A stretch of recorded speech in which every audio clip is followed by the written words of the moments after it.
కనుక ఆ పాపాలన్నీ తొలగించుకోవాలి అంటే నీకు నేను ఉపదేశం చేస్తున్నాను విను అని. ఏమిటి? దేవీ యజ్ఞం కురుష్వ అద్య వితతం విధిపూర్వకం. దేవీ యజ్ఞాన్ని చేయి. ఇది సాత్విక యజ్ఞం. దీనిలో పాములకి అపకారం చేస్తాను, లేదా పాములందరినీ భస్మం చేసేస్తాను, ఇలాంటి ప్రయత్నాలు మానుకో. పూర్వం చేసినటువంటి తామస యజ్ఞాల జోలికి పోకు. సాత్వికమైనటువంటి యజ్ఞాన్ని చెయ్యి. అక్కడ చెప్పాడు. ఎవరు చెప్పారు ఇది? విష్ణునాయ కృత పూర్వం సృష్టి యాదవం నృపసత్తమ. మహావిష్ణువు మొట్టమొదట్లో సృష్టి ఆదిలో చేసినటువంటి సాత్విక యజ్ఞం ఇది. అలాంటి యజ్ఞం నీకు చేయిస్తాం, నీ జాగ్రత్తగా చెయ్యి. దానివల్ల నీకు వచ్చే లాభం ఏమిటి అని అంటే, దేవీ బీజ విధానజ్ఞమైనటువంటి వాళ్ళందరూ కనుక నువ్వు చేసినట్లయితే, సముద్ధర మహారాజా పితరం దుర్గతింగతం. ఈ యజ్ఞం కనుక చేసినట్లయితే నీ తండ్రి గారు పరీక్షణ్ మహారాజా వారు దుర్గతిలోంచి బయటపడి శాశ్వతమైనటువంటి బ్రహ్మపదాన్ని పొందుతాడు.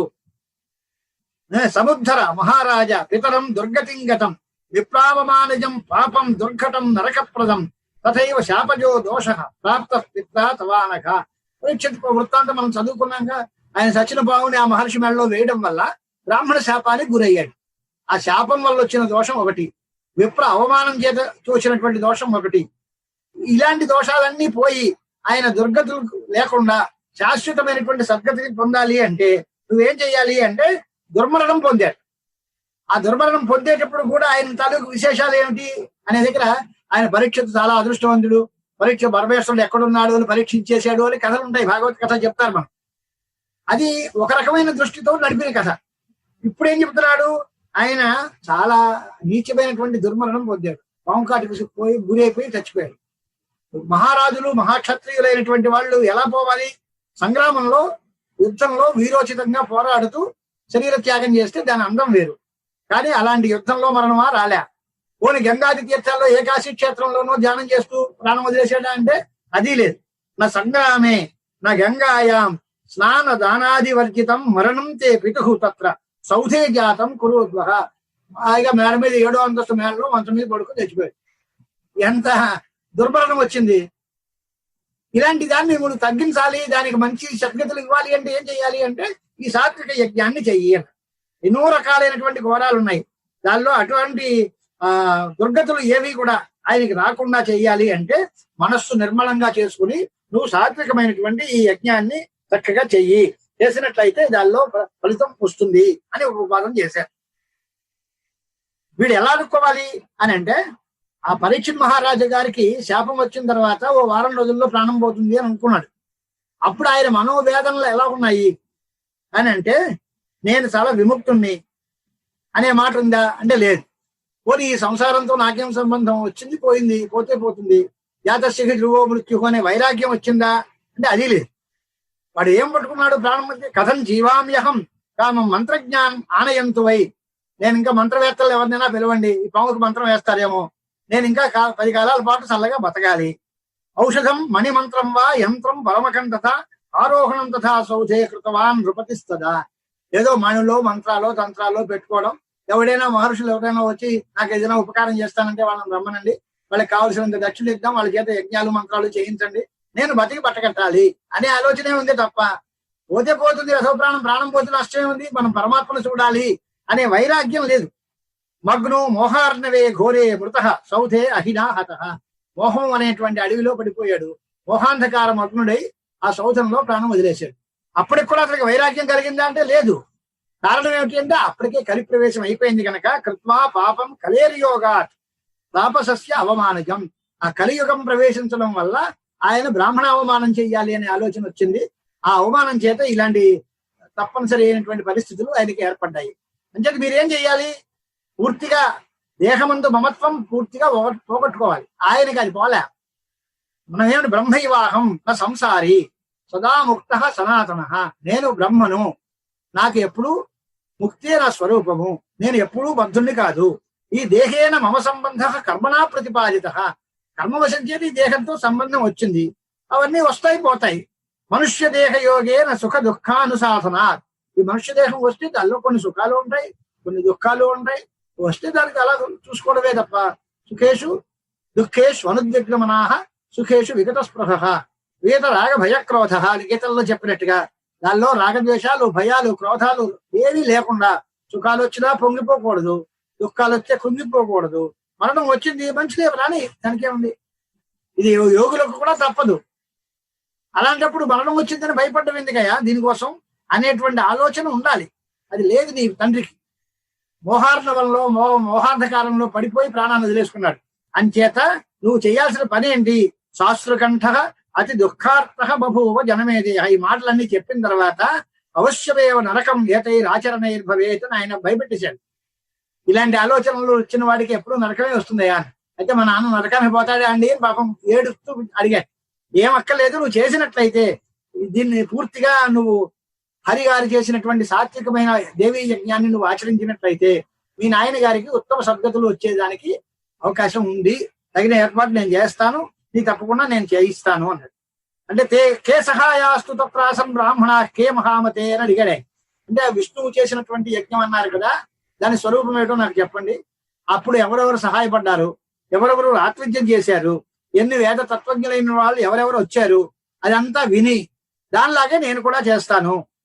శృత్వా విష్ణుకృతం యాగం అంబికాయా సమాహిత. ఆ అంబికా తోషణం, పరమాత్మ స్వరూపమైనటువంటి జగదంబని సంతోషపెట్టేటువంటి ఆ మహాయజ్ఞం మహావిష్ణువు ఎలా చేశారో మాకు చెప్పండి. దాన్ని విని నేను కూడా అదే ప్రకారంగా ఆచరించి నేను తరిస్తాను, మా తండ్రి గారికి సద్గతులు ఇస్తాను అనేటువంటి నిర్ణయానికి వచ్చారు జనమేజయ మహారాజు. అప్పుడు వ్యాసుల వారు అడిగారు, రాజన్ శృణు మహారాభాగా విస్తరం వరమాద్భుతం యథా భగవత యజ్ఞకృత. శ్రీ మహావిష్ణువు చేత చేసినటువంటి యజ్ఞం ఎలాగుందో నేను చెప్తాను విను అన్నాడు. మొట్టమొదట్లో అక్కడి నుంచి తవ్వుకోవడం ప్రారంభం అదే. మొత్తం ఏకారణవంగా జలమయంగా ఉండే ప్రపంచం అంతా చూశారు, దానిలో స్నానాలు చేసుకున్నారు. అయినప్పటికీ ఆధార శక్తి రజలా ముక్తా దేవ్యా స్వయం తత ఒక ఆధార శక్తిని పంపించిందట అమ్మవారు. ఆధార శక్తి అనేది అమ్మవారి యొక్క అంశం. అప్పుడు దదాధార స్థితా జాత ధరా మేధ సమన్విత. ఆ ఆధార శక్తి అఖిలం వై జగత్ విభర్తి అనే మాటతో ఆధార శక్తి స్వరూపంలో నువ్వే ఈ జగత్తునంతటిని ధరిస్తున్నావు. ఆ శక్తి ప్రభావం చేతనే ఈ భూమండలం జలంలో నిలబడింది. అంతా సముద్రమే అయితే భూమి జలంలో లేవడం ఎలాగా, మునిగిపోకుండాను. ఎప్పుడో ఆదివరాహమూర్తి దానిలో మునిగిపోతే తీశారు అంటున్నాం. ఆ సమాప్తి అయిపోయిన తర్వాత మళ్ళీ మునిగిపోకుండా అలా తేలి ఎలా ఉంది అంటే ఆధార శక్తి రూపంలో జగన్మాతే దీన్ని అంతటినీ రక్షిస్తోంది. మరి మేదిని ఎలా వచ్చింది అసలు? మేదిని అనే మాటకి అర్థం ఏంటి అంటే మధుకైటభుల యొక్క మేధస్సంయోగం చేత దానికి మేదిని అని పేరు వచ్చింది. మధుకైటభయోర్ మేధస్సంయోగాత్ మేదిని స్మృత ధారాచ్చ ధరా ప్రోక్త పృథ్వీ విస్తార యోగత. 3 శబ్దాల నిష్పత్తులు రాశారు. దీన్ని పృథివీ అన్నారు. పృథు విస్తారే అనే ధాతువు కనుక బాగా విస్తరించి ఉంది కనుక దీన్ని పృథివీ అన్నారు. ధరిస్తోంది కనుక ధర అన్నారు. మేదిని మధుకైటభ రాక్షసుల యొక్క మేధస్సు వల్ల వచ్చింది కనుక దాన్ని మేదిని అన్నారు. మహీచాపి మహీయస్వాత్ గొప్పది కనుక మహీ అనే పేరుతోటి పిలిచారు. ఆదిశేషుడు మస్తకం మీద మీద ఇది ఆధారపడి ఉంది కనుక ఎలా అయితే మనం కర్రలన్నిటికీ మేకులేసి కొట్టి దాన్ని నిలబెడతామో వేట్లు అవి చేసినప్పుడు అలాగా ఈ భూమండలాన్ని అంతటినీ సప్త కులపర్వతాల మీద అవి మేకుల్లాగా పర్వతాలు కాశాయి. ఆదిశేషువు ఈ భూమండలాన్ని ధరిస్తున్నాడు. అంచేత ఈ భూమండలం అంతా కూడా ఆ పరాశక్తి యొక్క ఆధార శక్తి ప్రభావం చేత నిలుస్తోంది. ఇక్కడ అనేక మంది మహానుభావులైనటువంటి బ్రహ్మమానస ముత్తుల దగ్గర నుంచి మహర్షులందరూ వచ్చారు. వాళ్ళ పేర్లు కూడా స్మరించుకుంటే మనకి పుణ్యం. మరీచి, నారద, అత్రిశ్చ, పులస్య, పులహ, క్రతు, దక్ష, వశిష్ఠ ఇత్యేతే బ్రహ్మణ ప్రథితా సుతా. బ్రహ్మ మానసపుత్రులు వీళ్ళందరూ. వాళ్ళందరూ భూమిని ఉద్ధరించడం కోసం వచ్చారు. మరీచియాది మహర్షులందరినీ ఉద్దేశించే కర్మకాండని విస్తారంగా ప్రచారం చేశారు భగవంతుడు. భగవద్గీత పాతలికా భాష్యంలో శంకరాచార్యుల వారు రాశారు. సనక సనందనాదులు ఒక కేటరు, మరీచి ప్రభుతులైన మహర్షులు మరొక కేటరు. ఈ మరీచియాదుల్ని తీసుకొచ్చి వీళ్ళకి వైదిక కర్మాచరణాన్ని ఉపదేశించి ప్రవృత్తి ధర్మాన్ని అంతటినీ ప్రచారం చేయండి అని ఆదేశించారు. సనక సనందనాదుల్ని చూపించి నివృత్తి ధర్మాన్ని ప్రచారం చేయండి అని ఆయనకి చెప్పారు. అలాగే వాళ్ళందరూ చేస్తూనే ఉన్నారు. కాలం కొంత దాటిన తర్వాత అధర్మం పెరిగి ధర్మం తగ్గిపోయి దానివల్ల అదంతా పోయింది. ఆ ధర్మాచరణ మార్గం నశించిపోయింది. అప్పుడు అనేక రకాలైన అపమార్గాలు ప్రచారం వచ్చాయి. అప్పుడు వాళ్ళని ఉద్ధరించడం కోసం నేను మళ్ళీ స్వయంగా భూలోకంలో వసుదేవ అవతారంగా కృష్ణ పరమాత్మగా అవతరిస్తాను అని పరమాత్మ మనకి హామీ ఇచ్చినట్టుగా కథలు కనిపిస్తూ ఉంటాయి. అలాగే కశ్యపోజాత దక్షకన్యా శ్రయోదశ అని సృష్టి ప్రక్రియ అంతా చెప్పారు. దాని నుంచి మరీచి మహర్షి నుంచి కశ్యప మహర్షి, ఆయనకి దక్షుడు కన్య 13, తాభ్యో దేవాశ్చ దైత్యాశ్చ సముత్పన్నా హ్యనేకశః. ఆ దక్షకన్యల నుంచే దేవతలు రాక్షసులు అందరూ కూడా అనేక రకాలుగా కాశ్యప సృష్టిలో విస్తరించి వచ్చారు. మనుష్యులు, పశువులు, సర్పాదులు అనేక రకాలైనటువంటి జాతులతో భిన్న భిన్నంగా దీనిలో ఈ సృష్టి అంతా జరిగింది. మొట్టమొదట్లో జరిగిన వాళ్ళు 2 పిల్లల పేర్లు, వాళ్ళ పేర్లు గుర్తుపెడుతూ ఉంటారు. ప్రియంవ్రతుడు, ఉత్తానపాదుడు, వాళ్ళిద్దరి చరిత్ర చెప్తూ ఉంటారు. సృష్టి ప్రక్రియ చెప్పినప్పుడల్లా ప్రియంవ్రతుడు, ఉత్తానపాదుడు వాళ్ళ గురించి చెప్తారు. అలాగే వాళ్ళకి 3 పిల్లలట, ఆడపిల్లలు. వాళ్ళందరినీ కూడా చెప్పి తిస్ర కన్యాహ వరారోహ యభవన్ అతి సుందరి. ఇదంతా ఈ రకంగా సృష్టి చేసి పరమస్థానాన్ని అంతటిని సంపాదించుకుని భగవంతుడైన విష్ణువు ప్రమారమణ లోకంలో, వైకుంఠ లోకంలో విహరిస్తూ ఉన్నారట. కైలాసంలో శివుడు కూడా అనేక రకాలైనటువంటి భోగభాగ్యాలతో ఆనందంగా సంచరిస్తున్నారు. సముద్ర మథనం చేశారు. ఆ మథనంలో అనేక రకాలైన అమూల్యమైన వస్తువులన్నీ వచ్చాయి. అదంతా సురేంద్రుడికి కానుకలుగా ఇచ్చారట. సురేంద్రస్య నానారత్న విరాజితం తచ్చ స్థానం ఎలాగా సముద్ర మథనాత్ ప్రాప్త పారిజాత తరూత్తమ చతుర్దశస్తథా నాగ కామధేనుశ్చ కామద చతుర్దశస్తథా నాగ కామధేనుశ్చ కామద ఉచ్చైశ్రవాహ తథా అశ్వో వై రంభాద్యప్సరసస్తథా. ఇవన్నీ కూడా ఆ సముద్ర మథనంలోంచి వచ్చాయి. ఉచ్చైశ్రవసం అనే గుర్రం, ఐరావతం అనే ఏనుగు, అలాగే కల్పవృక్షం, కామధేనువు, ఇవన్నీ, అలాగే ఆ రంభాది అప్సరసలు, వీళ్ళందరూ వస్తే వీళ్ళందరినీ దేవేంద్రుడికి అప్పచెప్పారు. అదే దానిలోనే వచ్చినటువంటి హాలాహలాన్ని పరమాత్మకి, పరమేశ్వరుడికి అప్పచెప్పారు. ఈ రకంగా అయిన తర్వాత ధన్వంతరి చంద్రమాశ్చ సాగరాశ్చ సముద్భవౌ. ధన్వంతరి వచ్చాడు, చంద్రుడు వచ్చాడు. ఇవన్నీ కూడా సముద్రంలోంచి వచ్చినటువంటి సృష్టిలో భాగం, సముద్రం నుంచి వచ్చినటువంటి వస్తువులు. దీనిలో అండజములు, ఉద్భిజములు, శ్వేతజములు ఇలాంటి సృష్టి ప్రక్రియ అంతా చెప్తే ఇదంతా అయింది, బాగానే ఉంది. తర్వాత సృష్టి అంతా అయిన తర్వాత మహావిష్ణువుకు ఒక ఆలోచన వచ్చింది. అది యజ్ఞానికి ఆరంభం. ఏవం ప్రవర్తితే సర్గే భగవాన్ ప్రభురచ్యుత మహాలక్ష్మ్యా సమంతత్ర చిక్రీడ భువనే స్వకేత్. ఒకప్పుడు వైకుంఠంలో మహావిష్ణు ఉన్నాడు. సుధా సముద్రం మధ్యలో, క్షీరసాగరం మధ్యలో ఉన్నాడు. ఒకసారి ఆలోచించారు, నేను ఎప్పుడో చిన్నప్పుడు చూసిన మణిద్వీపం ఉంది, అది ఎంత అందమైన క్షేత్రం. దానిలో ఆ మణిద్వీపంలో ఉండేటువంటి జగదంబిక శ్రీ భువనేశ్వరి మాతను చూశాను, అది ఎంత అద్భుతంగా ఉంది అని దాన్ని చూసుకున్నారు. ఆ మహామాయని స్మరించుకున్నారు. ఆవిడ ఇచ్చినటువంటి నవార్ణ మంత్రాన్ని జ్ఞాపకం చేసుకున్నాడు. తత్ర దృష్ట్వా మహామాయా మంత్రశ్చ ఆసాదిత శుభ స్మృత్వా తాం పరమాం శక్తిం శ్రీభావం గమితో యథ. అప్పుడు నేను ఆడదాన్ని అయిపోయాను. ఆవిడ నాకు మంత్రోపదేశం చేసింది, ఆవిడ్ని చూశాను, ఎంతో చాలా ఆనందాన్ని పొందాను. అంచేది ఇప్పుడు ఆ తల్లిని గురించి ఒక యజ్ఞం చెయ్యాలి అనే నిర్ణయం చేసుకున్నట్టు. యజ్ఞం కర్తం మనశ్చక్రే అంబికాయా రమాపతి. రమాపతి అయిన మహావిష్ణువు అంబికాదేవిని సంతోషపెట్టడం కోసం యజ్ఞం చెయ్యాలి అనే సంకల్పం చేసుకున్నాడు. వెంటనే వచ్చాడు మహేశ్వరుని, వెంటనే పిలిచారు.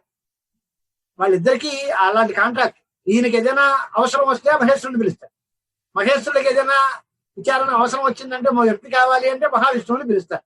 వాళ్ళిద్దరి మధ్యలో తేడా ఉంది, తగువులు ఉన్నాయి అని మనం కొట్టుకొస్తాం తప్ప వాళ్ళిద్దరిలో ఏం తేడా లేదు. శివస్య హృదయం విష్ణు, విష్ణువస్య హృదయం శివ అని కదా మనం అనేది. అంచేత మహేశ్వరుణ్ణి పిలిచారు. తర్వాత బ్రహ్మగారు, వరుణదేవుడు, ఇంద్రుడు, కుబేరుడు, అగ్నిహోత్రుడు, వశిష్ఠుడు, కశ్యపుడు మొదలైన దేవదేవతలందరినీ పిలిచారు. సంభారాన్ని అంతటినీ చెయ్యండియా, యజ్ఞం చేద్దామన్నారు. మండపం చాలా విస్తారమైన మండపం వేశారు. మనం అంటూ ఉంటాం కదా, ఆకాశం అంత మండపం వేసి భూదేవంత అరుగరిగి అంత మొత్తం అంతా అన్ని ఏర్పాట్లు చేసి చాలా మంచి వేదాలన్నీ కూడా తయారు చేసుకుని బ్రాహ్మణోత్తములందరినీ పిలిచి 27 వరయామాస ఋత్విజ 27 మంది ఋత్విక్కుల్ని వరణం చేసేట ఆయన. ఆ యజ్ఞాల్లో ఎంతమంది ఋత్విక్కులు అనే దానికి సమాధానం కోసం చెప్పిన మాట అది 27 అని మాట. ఋత్విజో వరయామాస 27 సువ్రతాన్ చితించ కారయామాస వేదీశ్చైవ సువిస్తరాః ప్రజేపు బ్రాహ్మణాః మంత్రాన్ దేవ్యా బీజ సమన్వితాన్. దేవీ బీజాలతో కూడినటువంటి ఆ మంత్రాలన్నింటినీ కూడా వాళ్ళందరూ చేశారు, హోమాలు చేశారు. ఆ హోమం పూర్తవుతూ ఉండగా ఒక అశరీరవాణి ఒక వాక్కు పలికింది. కృతేతు వితటే హోమే వాగువాచ అశరీరిణి. మహావిష్ణువుని ఉద్దేశించి ఓ విష్ణుమూర్తి అని పిలిచి విష్ణుం తదా సమాభాష్య సుస్వర మధురాక్షర, చక్కటి కంఠంతో మధురమైనటువంటి స్పష్టమైన వాక్కుతో అశరీరవాణి మహావిష్ణువుకి ఏదో ఉపదేశం చేసింది. ఏం చేసిందయ్యా అంటే చెప్తారు. విష్ణు త్వం భవ దేవానాం హరే శ్రేష్ఠతమస్సదా. దేవతలందరికీ శ్రేష్ఠతముడు అవుతావయ్యా. ఈ యజ్ఞం వల్ల నీకు వచ్చే ఫలం అది. అఖండమైన యశస్సు వస్తుంది. నువ్వు మాన్యశ్చ పూజనీయశ్చ సమర్థశ్చ సురేష్వపి. 3 మాటలు. సురేష్ దేవతలందరిలోనే కూడా పరమ పూజ్యుడివి, గౌరవనీయుడివి, అత్యంతం సమర్థుడివి అవుతావు నువ్వు.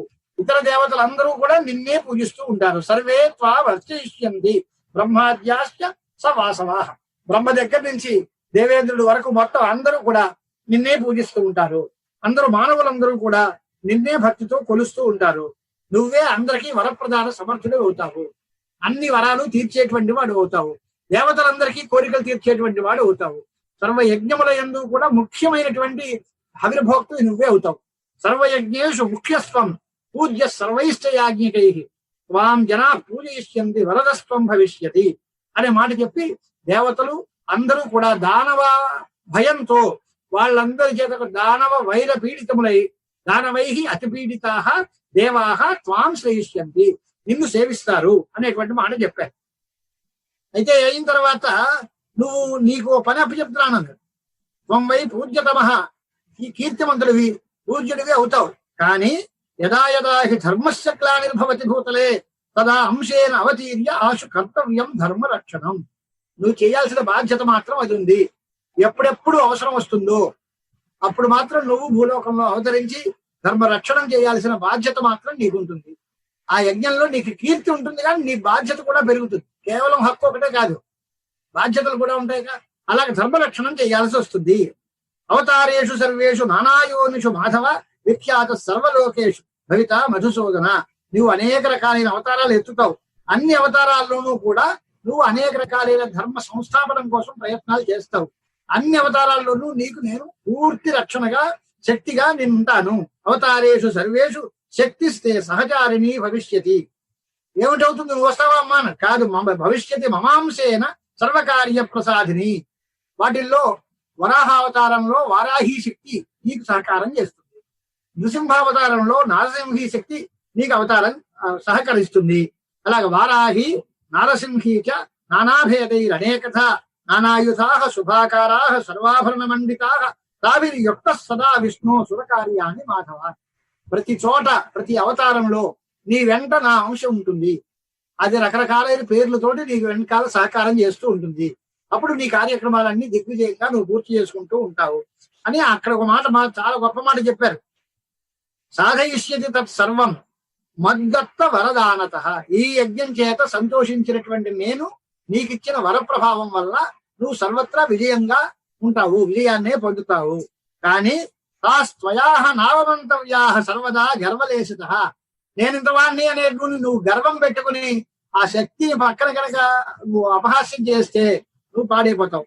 అంచేత పూజనీయాశ్చ ప్రయత్నేన మాననీయాశ్చ సర్వథా నూనం తాహ భారతే ఖండే శక్తయ సర్వకామదా. బ్రహ్మగారికి ఆ కౌరికి వచ్చింది మహా సరస్వతి వల్ల వచ్చింది ఆ కీర్తి. మహాలక్ష్మి వైభవం వల్ల విష్ణుమూర్తికి అంతటి యోగ్యత వచ్చింది. ఆదివరాహమూర్తి సముద్రంలోంచి భూమండలాన్ని పైకి ఎత్తాడు అంటే వారాహి శక్తి సహకరించింది కనుక, నరసింహి శక్తి సహకరించింది కనుక. అలాగే బ్రాహ్మి, మాహేశ్వరి, కౌమారి, వైష్ణవి తథా చాముండి ఇలాంటి మాటలు అన్ని చెబితే ఆయా శక్తి అంశంతో వాళ్ళందరినీ నువ్వు కనుక సేవించి ఉంటే వాళ్ళు నీకు సహకరిస్తారు, నీకు అఖండమైన కీర్తి వస్తుంది. వాళ్ళని నువ్వు అవమానం చేసే మాట అయితే మాత్రం నీకు ఏమీ ఉండదు. అంచేత తప్పనిసరిగా వాళ్ళ భవిష్యం మనుష్యానాం పూజిత ప్రతిమాసు చ తాసాం తవచ దేవేశ కీర్తి స్యాద్ అఖిలేష్వపి. అఖిల భూమండలంలోనే కాదు సమస్త లోకాల్లోనూ కూడా నీకు అనేక రకాలైన పూజలు గౌరవాలు రావాలి అంటే ఆ శక్తుల యొక్క సహాయం తప్పకుండా తీసుకోవాలి అనేటువంటి మాట అమ్మవారు ఉపదేశం చేసింది. వ్యాసలో ఇతి దత్వా వరాన్ వాణి విరరామ సంభవాన్. ఇది ఆకాశవాణి యొక్క పలుకులు. ఈ ఆకాశవాణి అంతా పలికి ఈ రకమైనటువంటి మాట చేత వాళ్ళ ఆ ఆకాశవాణి మాటలన్నీ ఉపసంహరించేశారు. ఆ తర్వాత భగవానపి ప్రీతాత్మా హి అభవత్ శ్రవణాదివ సమాప్య విధివద్యజ్ఞం భగవాన్ హరిరీశ్వర విసర్జయిత్వా తాన్ దేవాన్ బ్రహ్మపుత్రాన్ మునీనథ. అందరినీ ఎక్కడ వాళ్ళని అక్కడి నుంచి సాగనంపి చాలా గౌరవంగా వాళ్ళందరికీ సత్కారాలు చేసి వాళ్ళందరినీ పంపించి తర్వాత అన్నట్టు అయినా శ్రుత్వా వాణీం పరమ విశదాం వ్యోమజాం శ్రోత్ర రమ్యాం సర్వేషాం వై ప్రకృతి విషయే భక్తిభావశ్చ జాతః. ఇది మన ఉపసంహారం. ఈ కథ అంతటినీ చూసుకోవడం వల్ల మనకేం కావాలి అంటే, ఆకాశవాణి యొక్క మాటలు వింటే అది అతి స్పష్టంగా చెప్పింది ఆకాశవాణి. దానిలో శ్రోత్ర రమ్యంగా ఉంది, చెవికింపుగా ఉంది. దానిలో మనం గ్రహించవలసిన పాయింట్ ఏమిటి అని అంటే, మహావిష్ణువు పీవులు అందుకున్నాడు, అది కాదు కావాల్సింది. ప్రకృతి విషయే భక్తిభావశ్చ జాతః. సర్వులకు కూడా ప్రకృతి ఆది పరాశక్తి విషయంలో అత్యంత భక్తి ప్రపత్తులు ఉండాలి. అది ఉన్నప్పుడే మనకి అన్ని పదార్థ పురుషార్థాలు సిద్ధిస్తాయి. చక్రు సర్వే ద్విజ మునిగణాః పూజనం భక్తియుక్తాః తస్యాః కామం నిఖిల ఫలదం చ ఆగమోక్తం మునీంద్రాః. అంటే మునీంద్రులు గాని, భూలోకంలో ఉన్న మానవులు గాని, బ్రాహ్మణోత్తములు గాని, రాజులు గాని అనేక మంది అనేక కోరికలతో ఆ జగదంబని పూజించి మహావిష్ణువు చూపించిన దారిలో నడిచి ఆ జగదంబ అనుగ్రహం చేత వాళ్ళ కోరికలన్నీ వాళ్ళు తీర్చుకున్నారు అనేటువంటిది త్రయోదశాధ్యాయం తృతీయ స్కంధంతో ఈ అంబాయజ్ఞం యొక్క సంక్షిప్త పరిచయం చేశారు. తర్వాత నవరాత్రోత్సవాల విధానం వస్తుంది. దానిలో కుమారి పూజలు ఎలా చేయాలి, సువాసిని పూజలు ఎలా చేయాలి, ఏ ఏ ఉపవాసాలు ఉండాలి, అన్ని రోజులు చేయాలా లేక కొన్ని రోజులు చేయాలా, 3 రోజుల 9 రోజుల 1 రోజుల కలశ స్థాపన ఎలా చేయాలి, అవన్నీ విచారాలు తర్వాత ఉన్నాయి దేవి నవరాత్రి వైభవంలో. ఈ మహావిష్ణువు చూపించినటువంటి మార్గం ఏమిటి అంటే, సదా జగదంబికా ధ్యానం చేయాలి. ఆవిడ్ని పూజించి ఆవిడ అనుగ్రహం పొందితే మనకి అన్ని ఫలాల్లోనూ సిద్ధి కలుగుతుంది. అలా కాకపోతే మన కోరికలాగే మిగిలిపోతుంది తప్ప అది పూర్తి కాదు అనేటువంటి మాట ఈ అంబాయజ్ఞం గురించి వ్యాసుల వారు చెప్పారు. తర్వాత ఆయన అడిగేటువంటి మాట ఏంటి అంటే, ఇది మనకి బాగానే ఉంది కానండి, వాళ్ళెవరో మహావిష్ణువు చేశాడంటే మాకేం సాధ్యం, ఆయన గొప్పవాడు, ఆయన చేయగలడు, ఆయన ఏమైనా చేయగలడు, మాకు అంత తాకత ఎక్కడుంది, మాలాంటి వాళ్ళు చేయగలమా అని అంటే, మానవ లోకంలో ఒక సామాన్యమైన మానవుడు, ఎటువంటి సాధన సంపద లేనివాడు, అనేక కష్టాలకి లోనైన వాడు, ఎటువంటి సహకారం లేకుండా ప్రకృతి వాతావరణం అంతా విరోధంగా ఉన్నా వాడు కూడా అంబ అనుగ్రహం చేత లోకోత్తరమైన విజయాన్ని సాధించాడు. వాడి యొక్క కథ చెప్తాను విను అని. ఆ కథ మనకి బాగా ప్రసిద్ధమైనటువంటి కథ ఇది. అయోధ్య నగరంలో రాజుగారు ఆయన పేరు కథ ఇది. సుదర్శనోపాఖ్యానంలో సుదర్శనుడి కథ. చాలా విస్తారమైన కథ, ఒక రోజుతో అయ్యే పని కాదు. దాంట్లో ఉండేటువంటి కథకి పూర్వపీఠిక మాత్రం చెప్పుకున్నాం మనం. అయోధ్య నగరంలో ధ్రువసంధి అనేటువంటి ఒక మహారాజు ఉండేవాడు. దానికి ముందు నేపథ్యం ఏంటంటే, కోసల దేశాల్లో సూర్యవంశంలో ఉండేటువంటి పుష్పపుత్రుడైన మహారాజు ఉన్నాడు. ధ్రువసంధి చరిత్రతో ప్రారంభం చేస్తున్నారు ఇక్కడ కథ. ఆయన ధర్మాత్ముడు, సత్యసంధుడు ఉన్నాడు. వర్ణాశ్రమాచారాలు పరిపాలిస్తూ ఉండేవాడు. అందరినీ చక్కగా కన్న బిడ్డల్లాగా ప్రచారం చేస్తూ ఉండేవాడు. ఆయనకి 2 పెళ్ళాలు, భార్య. పెద్ద భార్య పేరు మనోరమ, రెండో భార్య పేరు లీలావతి. ఆ ఇద్దరికి కూడా కాలం వచ్చినప్పుడు 2 కొడుకులు పుట్టారు. ఆ మనోరమ యొక్క కొడుకు పేరు సుదర్శనుడు, రెండో వాడి పేరు శత్రుజిత్. ఈ ఇద్దరు పెరిగి పెద్దవాళ్ళు అవుతున్నారు. ఒకప్పుడు ఒక వేటకి వెళితే ఆ వేటలో ఓ సింహం బారిన పడి ఆ మహారాజు గారు ప్రాణత్యాగం చేస్తారు.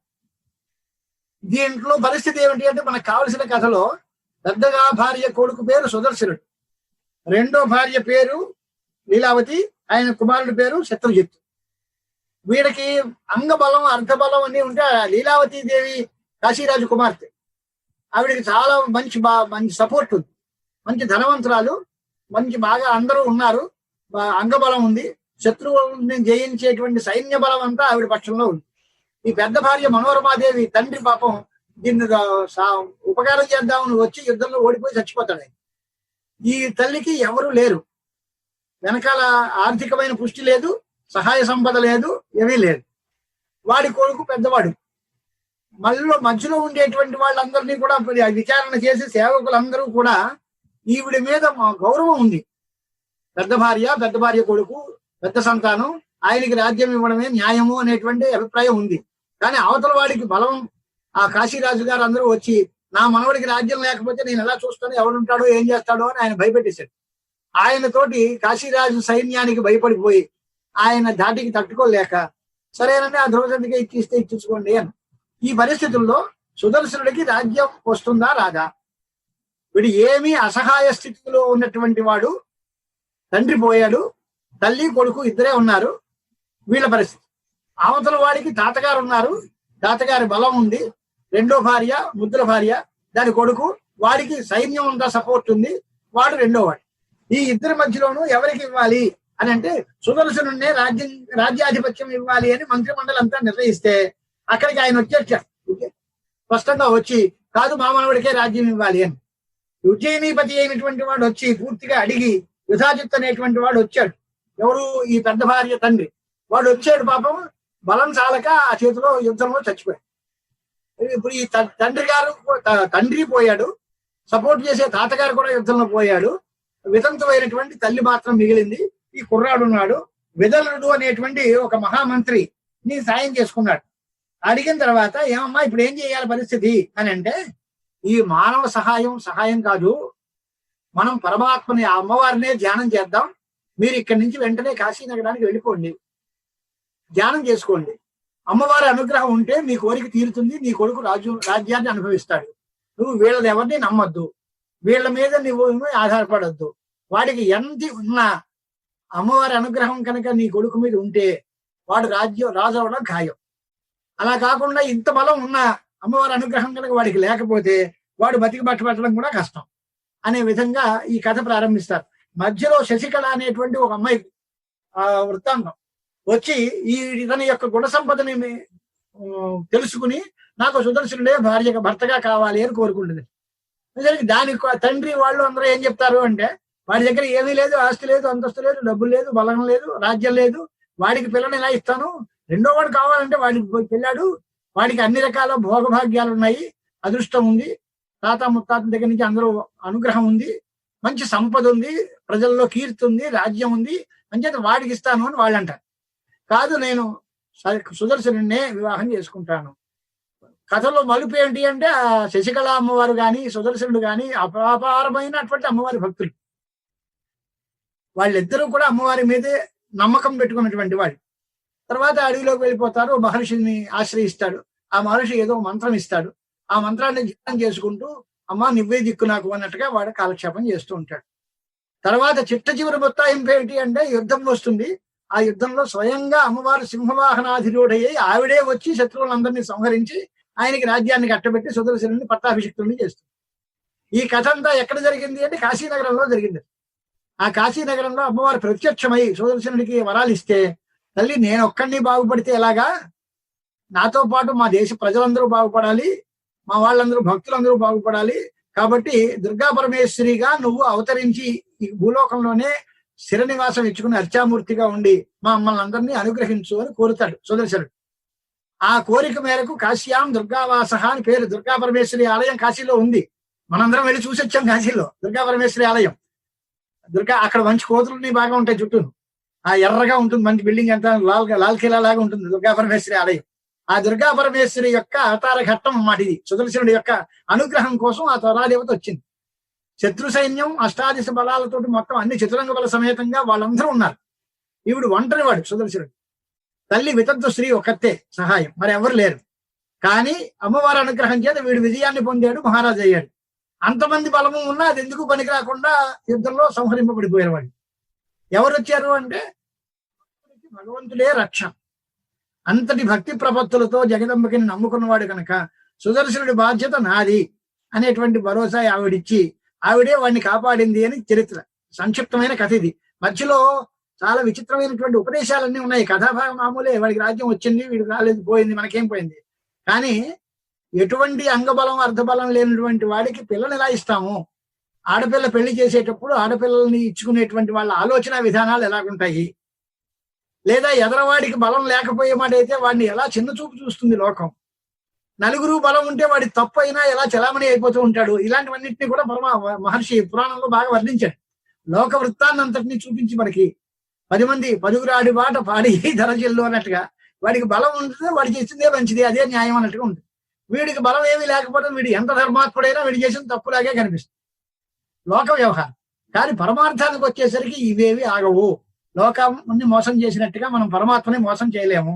ఆవిడ దృష్టిలో కనుక మనకి సరి అయిన ఓటింగ్ పడితే మనకి అఖండ విజయం, అంతిమ విజయం మనదే తప్ప వాళ్ళది కాదు అనే వృత్తాంతంతో ఈ సుదర్శనుడు శశికళ వీళ్ళ విధానం, ఆ వివాహ ఘట్టం చాలా రమణీయంగా మలుపులు తిరుగుతూ రాసింది. 4-5 అధ్యాయాలు ఉన్నాయి వరుసవి, పెద్ద కథ.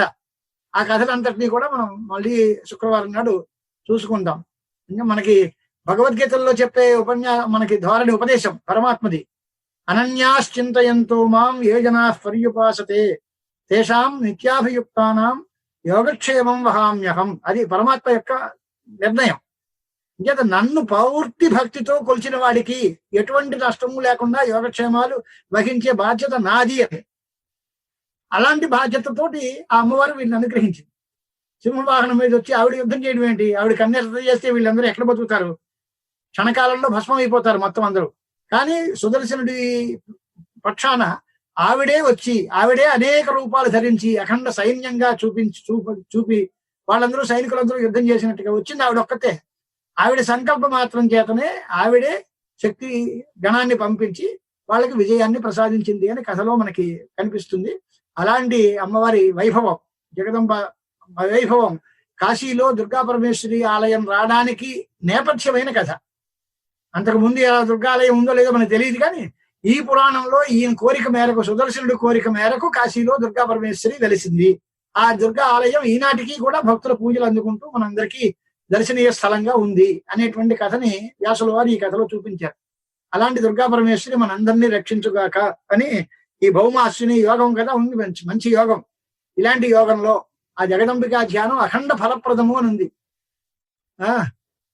త్వామాశ్రితానాం న విపన్ నరాణాం త్వామాశ్రితా ఆశ్రయతాం ప్రయాంతి అంటుంది దేవి మహాత్మ్యం. నిన్ను ఆశ్రయించినటువంటి వాళ్ళకి ఎవ్వరికీ విపత్తులు ఉండవు. త్వామాశ్రితానాం న విపన్ నరాణాం త్వామాశ్రితా ఆశ్రయతాం ప్రయాంతి. నిన్ను ఆశ్రయించుకున్న వాళ్ళు లోకానికి అందరికీ ఆశ్రయం అవుతారు.